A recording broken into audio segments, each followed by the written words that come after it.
Assalamualaikum warahmatullahi wabarakatuh. Halo sanak segalanya, saya Mas Bianur, salah satu mahasiswa Fakultas Keguruan dan Ilmu Pendidikan di Universitas Mula Warman. Di video kali ini saya akan menjelaskan tentang sumber belajar, media pembelajaran, serta kurikulum pendidikan. Yuk kita bahas. Nah, kita masuk ke poin pembahasan yang pertama, yaitu sumber belajar. Apa sih sumber belajar itu? Jadi teman-teman, sumber belajar merupakan segala sesuatu yang dapat digunakan oleh seseorang untuk memperoleh pengetahuan, keterampilan, atau pemahaman tentang suatu topik atau subjek tertentu. Sumber belajar dapat beragam, mulai dari materi tertulis seperti buku, jurnal, dan artikel hingga sumber-sumber digital seperti video, situs web, aplikasi, dan platform pembelajaran daring. Selain itu, sumber belajar juga dapat mencakup interaksi langsung dengan guru atau mentor, diskusi dengan teman sejawat, pengalaman praktis, dan kegiatan pembelajaran lainnya yang melibatkan pengamatan, percobaan, atau partisipasi aktif. Kenapa penting sih untuk belajar atau mengetahui sumber belajar? Pentingnya sumber belajar terletak pada perannya dalam memberikan informasi, wawasan, dan pemahaman yang dibutuhkan untuk mengembangkan pengetahuan dan keterampilan seseorang. Dengan adanya sumber belajar yang bervariasi, individu dapat memilih metode dan materi yang sesuai dengan gaya belajar mereka, sehingga memungkinkan mereka untuk belajar secara efektif dan efisien. Selain itu, sumber belajar juga memungkinkan individu untuk terus mengembangkan diri mereka sendiri, baik dalam konteks pendidikan formal maupun informal sepanjang kehidupan mereka. Dengan demikian, sumber belajar memainkan peran yang sangat penting dalam proses pendidikan dan pengembangan pribadi seseorang. Sumber belajar juga terdapat jenis-jenisnya loh teman-teman. Kira-kira ada apa aja ya? Jadi, sumber belajar dapat dibedakan menjadi dua, yaitu sumber belajar yang dirancang atau by design, dan sumber belajar yang tinggal dipakai atau sudah jadi by utilization. Sumber belajar yang dirancang atau by design merupakan sumber belajar yang dikembangkan dan diproduksi untuk pembelajaran. Sedangkan sumber belajar by utilization merupakan sumber belajar yang sudah ada dan dimanfaatkan untuk pembelajaran. Sumber belajar ini dibedakan berdasarkan tujuan pembuatannya, sedangkan sumber belajar berdasarkan cara memperoleh informasinya dapat dibedakan menjadi jenis visual, audio, dan audiovisual. Kita masuk ke poin pembahasan yang kedua, yaitu media pembelajaran. Jadi, media pembelajaran adalah segala bentuk sarana atau alat yang digunakan dalam konteks pendidikan untuk membantu proses pembelajaran dan meningkatkan pemahaman siswa terhadap materi pelajaran. Media pembelajaran dapat berupa berbagai bentuk seperti gambar, audio, video, animasi, maupun benda nyata yang digunakan sebagai alat bantu dalam menyampaikan informasi dan konsep-konsep pembelajaran. Tujuan utama dari penggunaan media pembelajaran adalah untuk menciptakan lingkungan pembelajaran yang lebih menarik, interaktif, dan efektif bagi siswa. Dengan memanfaatkan media pembelajaran, guru dapat meningkatkan keterlibatan siswa dalam proses pembelajaran, memfasilitasi pemahaman konsep-konsep yang kompleks, serta mempromosikan berbagai keterampilan seperti keterampilan berpikir kritis, kreativitas, dan kolaborasi. Media pembelajaran memiliki berbagai macam jenis dari karakteristik seperti media cetak, media audiovisual, media digital, dan media manipulatif. Setiap jenis media memiliki kelebihan dan kekurangan masing-masing, serta dapat digunakan sesuai dengan kebutuhan dan karakteristik siswa serta materi pembelajaran yang akan disampaikan. Penggunaan media pembelajaran juga dapat meningkatkan variasi dalam metode pengajaran, memungkinkan guru untuk menyajikan informasi dengan cara yang lebih menarik. dan mudah dipahami oleh siswa. Selain itu, media pembelajaran juga dapat membantu siswa untuk memvisualisasi konsep-konsep pembelajaran, membuatnya jadi lebih konkret dan nyata. Dengan perkembangan teknologi, media pembelajaran juga semakin berkembang, termasuk penggunaan perangkat lunak, aplikasi, dan platform digital yang memungkinkan akses pembelajaran secara fleksibel dan interaktif. Namun demikian, penting bagi guru untuk tetap memilih media pembelajaran yang sesuai dengan tujuan pembelajaran, karakteristik siswa, serta mempertimbangkan aspek keamanan dan keandalan dalam penggunaannya. Dengan demikian, media pembelajaran dapat menjadi salah satu faktor yang mendukung tercapainya tujuan pembelajaran secara efektif dan efisien. Nah, sekarang kita masuk ke poin pembahasan yang terakhir, yaitu kurikulum pendidikan. Saya akan menjelaskan kurikulum pendidikan.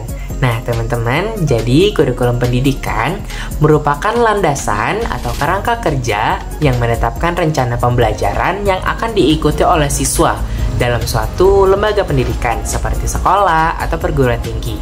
Kurikulum pendidikan mencakup berbagai aspek pembelajaran, termasuk tujuan pembelajaran, metode pengajaran, materi pembelajaran, penilaian, dan evaluasi. Kurikulum dirancang untuk memandu proses pendidikan agar sesuai dengan kebutuhan siswa, standar pendidikan nasional atau lokal, serta tujuan pendidikan yang ditetapkan oleh lembaga pendidikan atau pemerintah. Proses pengembangan kurikulum melibatkan berbagai pihak, termasuk ahli pendidikan, guru, administrator sekolah, serta masyarakat dan pemangku kepentingan lainnya. Tujuannya adalah untuk memastikan bahwa kurikulum mencerminkan nilai-nilai, kebutuhan, dan harapan masyarakat, serta menyediakan siswa dengan keterampilan dan pengetahuan yang relevan untuk menghadapi tantangan di masa depan. Kurikulum pendidikan dapat bervariasi dari satu negara ke negara lainnya, tergantung pada sistem pendidikan, budaya, dan nilai-nilai yang dianut oleh masyarakat setempat. Beberapa negara mungkin memiliki kurikulum nasional yang ditetapkan oleh pemerintah pusat, sementara negara yang lain mungkin memberikan fleksibilitas lebih kepada lembaga pendidikan untuk mengembangkan kurikulum sesuai dengan kebutuhan lokal. Selain itu, perkembangan teknologi dan perubahan dalam masyarakat juga dapat mempengaruhi evolusi kurikulum pendidikan. Misalnya, kemajuan teknologi informasi dan komunikasi dapat mempengaruhi cara pembelajaran disampaikan dan menuntut penyesuaian dalam kurikulum untuk mencerminkan perubahan tersebut. Oleh karena itu, kurikulum pendidikan merupakan instrumen penting dalam menentukan arah dan kualitas pendidikan suatu bangsa. Kurikulum pendidikan memiliki fungsi yang penting dalam proses pembelajaran. Di dalam kurikulum terdapat dua fungsi. Yang pertama yaitu fungsi untuk penyelenggara yang memiliki 6 buah fungsi di dalamnya. Dan yang kedua yaitu fungsi bagi pihak terlibat atau terkait yang berisi 4 poin.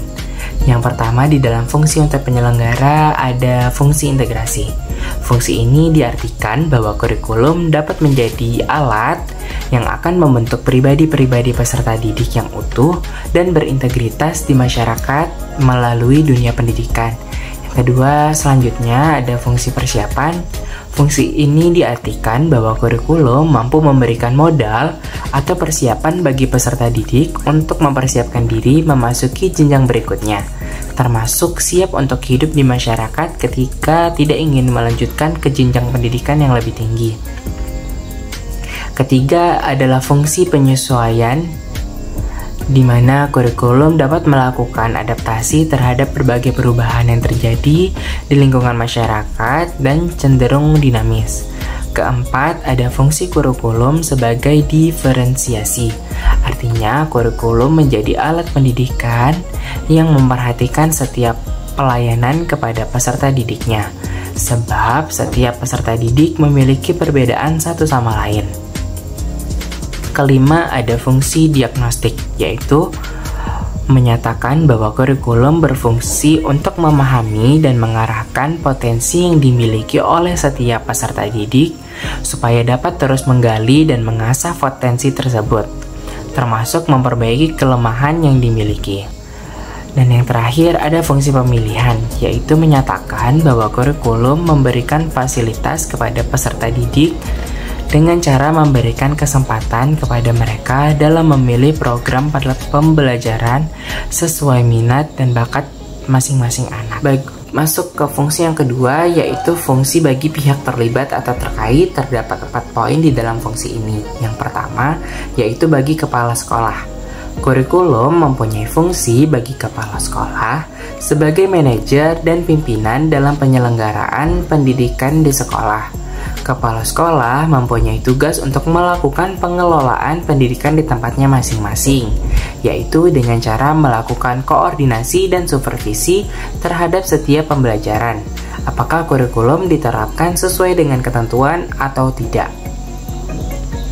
Yang kedua yaitu bagi guru mata pelajaran. Bagi setiap guru mata pelajaran, kurikulum memiliki fungsi sebagai pedoman dalam melaksanakan pembelajaran di dalam maupun di luar kelas.